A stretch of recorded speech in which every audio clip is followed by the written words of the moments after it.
परम पूज्य गुरुदेव और वंदनीय माता जी की चरणों में कोटि कोटि प्रणाम। आप सभी को प्रणाम।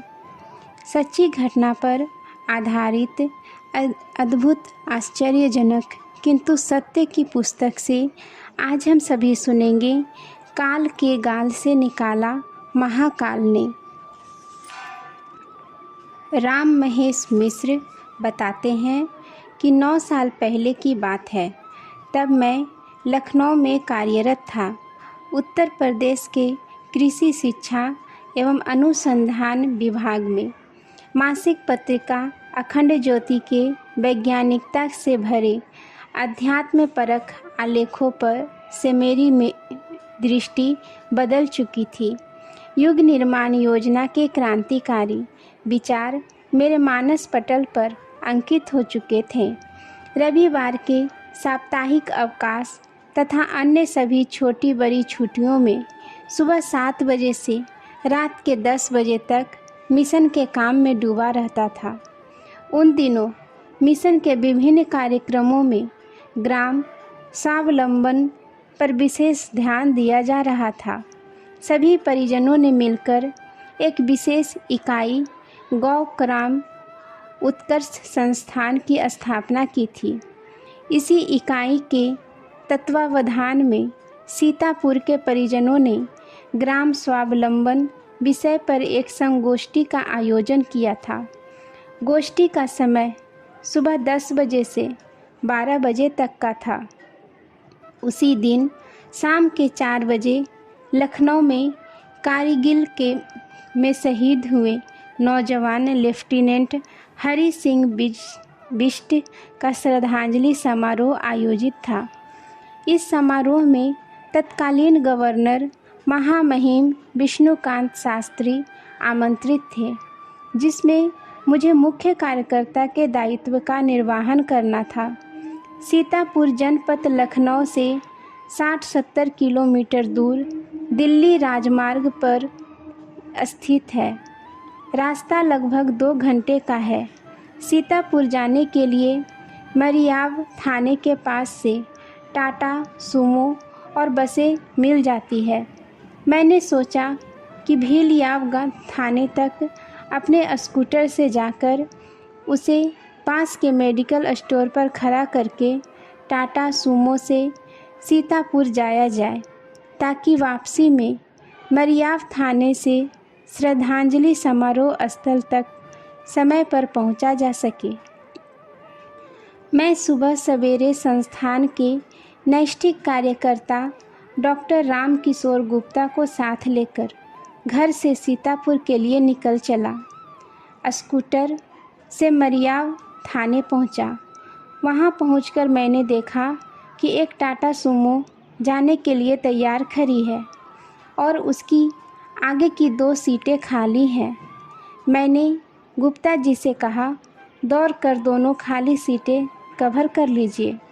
गुप्ता जी स्कूटर से उतरकर टाटा सुमो की ओर दौड़ पड़े।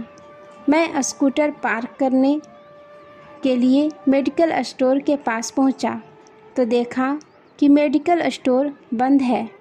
मैंने तुरंत यू टर्न लिया और गुप्ता जी को आवाज़ दी, गुप्ता जी वापस आइए, स्कूटर पार्किंग के लिए हमें कहीं और जाना पड़ेगा। गुप्ता जी को आगे की सीट मिल चुकी थी। उन्होंने अपने हाथों में स्वावलंबन गोष्ठी में प्रदर्शित की जाने वाली विभिन्न सामग्रियों की एक पोटली भी संभाल रखी थी। इसलिए कुछ एक पल उनकी आनाकानी में बीत गए। दूसरी आवाज़ देने पर वे मन मारकर टाटा सुमो से उतरे और आकर स्कूटर पर बैठ गए। पार्किंग के लिए मैंने मरियाव थाने जाने का मन बनाया, क्योंकि वहाँ के एक सिपाही श्री इंद्रपाल यादव मिशन के सक्रिय कार्यकर्ता थे। उनका नाम मुझे आज भी याद है, किंतु आश्चर्य कि थाने के अंदर जाते ही मैं उसका नाम भूल गया। जब दिमाग पर जोर डालने के बाद भी नाम याद नहीं आया तो मुझे लगा कि यहाँ भी मेरा काम नहीं बनेगा। थाने में किसी अपरिचित पुलिस वाले से इस प्रकार की अपेक्षा की नहीं जा सकती थी। स्कूटर थाने से बाहर निकालकर मैं सोचने लगा कि अब इसे कहाँ खड़ा किया जाए। तभी मुझे बक्सी का तालाब कस्बे के ठाकुर साहब याद आए।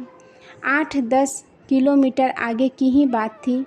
वहाँ सड़क के किनारे ही ठाकुर साहब की दुकान थी।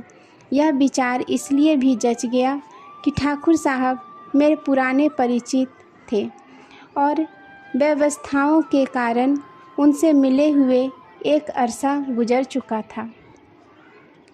मैंने सीतापुर जाने वाली सड़क पर स्कूटर बढ़ाया। मुश्किल से 50 गज ही आगे बढ़ा था कि मैंने देखा सड़क की दाहिनी ओर एक दुकान के ऊपर एक बड़ा सा बोर्ड लगा है।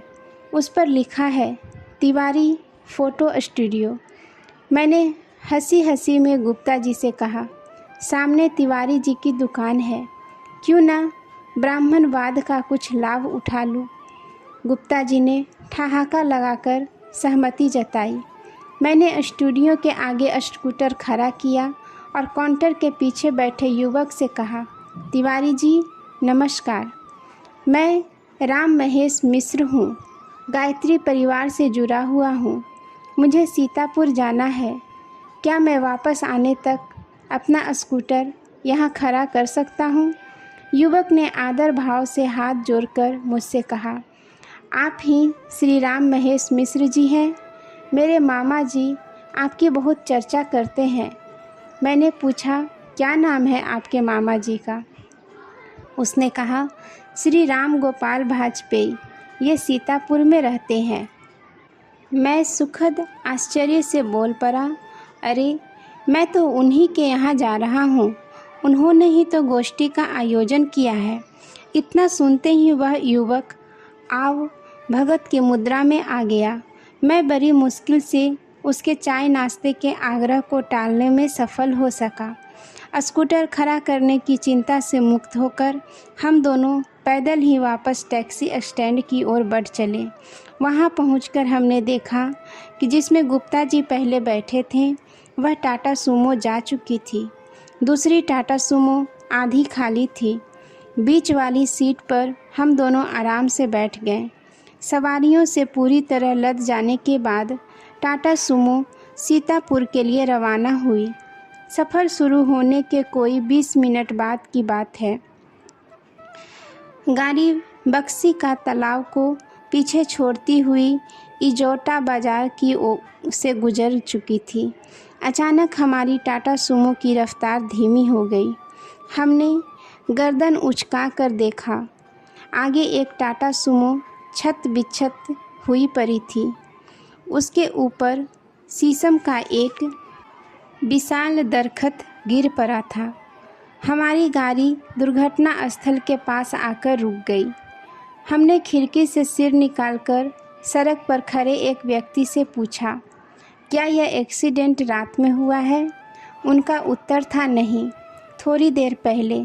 तभी ड्राइवर ने पलटकर मुझसे कहा, साहब ये वही गाड़ी है जो मरियाव थाना स्टैंड पर मेरी गाड़ी से आगे खड़ी थी और आपके साथी सीतापुर जाने के लिए उसमें बैठ भी चुके थे।